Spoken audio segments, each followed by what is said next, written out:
আসসালামু আলাইকুম রহমতুল্লাহ। আসসালামু আলাইকুম।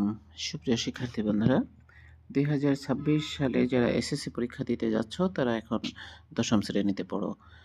তোমরা গত বছর নবম শ্রেণীতে নতুন কারিকুলামে ছিলে। এই বছর পুরো কারিকুলামটাই পরিবর্তিত হয়েছে এবং নতুন ধারায় তোমাদেরকে প্রস্তুতি নিতে হচ্ছে। কাজেই দশম শ্রেণীর যে এর আগের কারিকুলামের যে বই রয়েছে সেখানে হিউজ পরিমাণ পাঠ বা হিউজ পরিমাণ অধ্যায় রয়েছে, পাঠ্য বিষয় রয়েছে, যেগুলোর প্রস্তুতি এক ক্লাসে নেওয়া সম্ভব নয়। কাজেই সেই সমস্যা দূর করার জন্যই সরকার নতুন ভাবে তোমাদের এই সময়ের মধ্যে যাতে পড়তে পারো তার একটা ক্লিয়ার গাইডলাইন ইতিমধ্যে দিয়েছেন, যেটাকে আমরা বলছি সংক্ষিপ্ত সিলেবাস এবং তোমাদের যে মানবন্টন এবং ক্লাস সংখ্যা তার একটা ক্লিয়ার গাইডলাইন দিয়েছেন। তো তোমাদের পাঠের সুবিধার জন্য আমি সেই সিলেবাস থেকে বাংলা দ্বিতীয় পত্র তোমাদের জন্য উপস্থাপন করছি। তো চলো শুরু করি। দেখে বাংলা সিলেবাসে কি রয়েছে।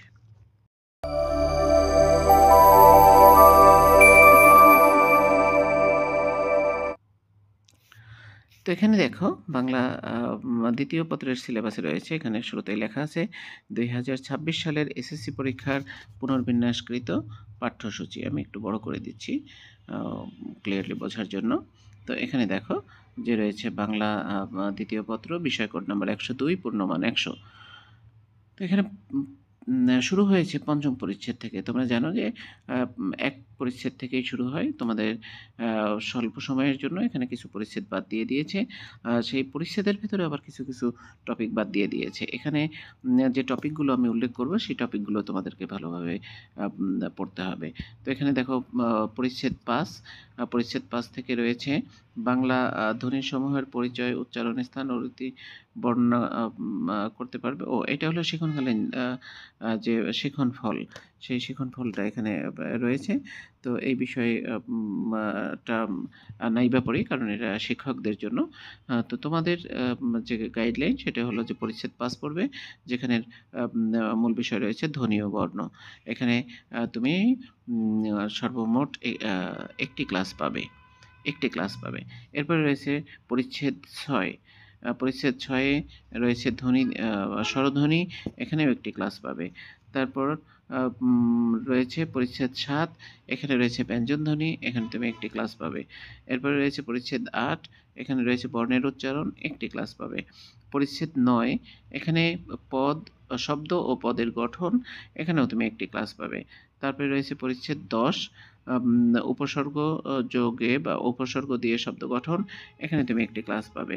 এরপরে রয়েছে পরিচ্ছেদ ১১, যার বিষয় হলো প্রত্যয় দিয়ে শব্দ গঠন, এখানে একটি ক্লাস পাবে। তারপরে রয়েছে পরিচ্ছেদ ১২, যেখানে সমাস প্রক্রিয়া শব্দ গঠন, এখানেও একটি ক্লাস পাবে।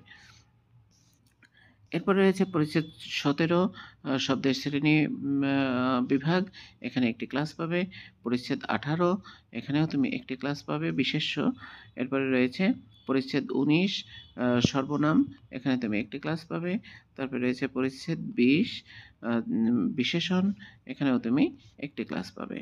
এরপরে রয়েছে পরিচ্ছেদ ২১, ক্রিয়া, এখানেও একটি ক্লাস পাবে। পরিচ্ছেদ ২২, ক্রিয়া বিশেষণ, একটি ক্লাস পাবে। তারপরে রয়েছে পরিচ্ছেদ ২৩, উপসর্গ অনুসর্গ, একটি ক্লাস পাবে। পরিচ্ছেদ ২৪, যোজক, একটি ক্লাস পাবে। তারপরে পরিচ্ছেদ ২৫, আবেগ, একটি ক্লাস পাবে। পরিচ্ছেদ ৩১, এখানে একটি ক্লাস পাবে, যার বিষয় হচ্ছে বাক্যের অংশ ও শ্রেণী বিভাগ। এরপরে রয়েছে ৩২, হলো বাক্যের বর্গ, একটি ক্লাস।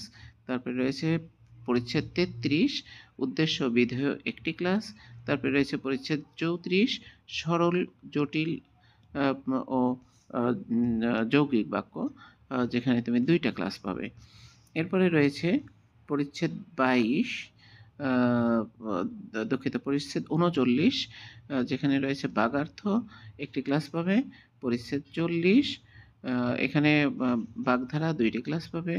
তারপরে রয়েছে পরিচ্ছেদ ৪১, এখানে প্রতিশব্দ, ২টি ক্লাস পাবে।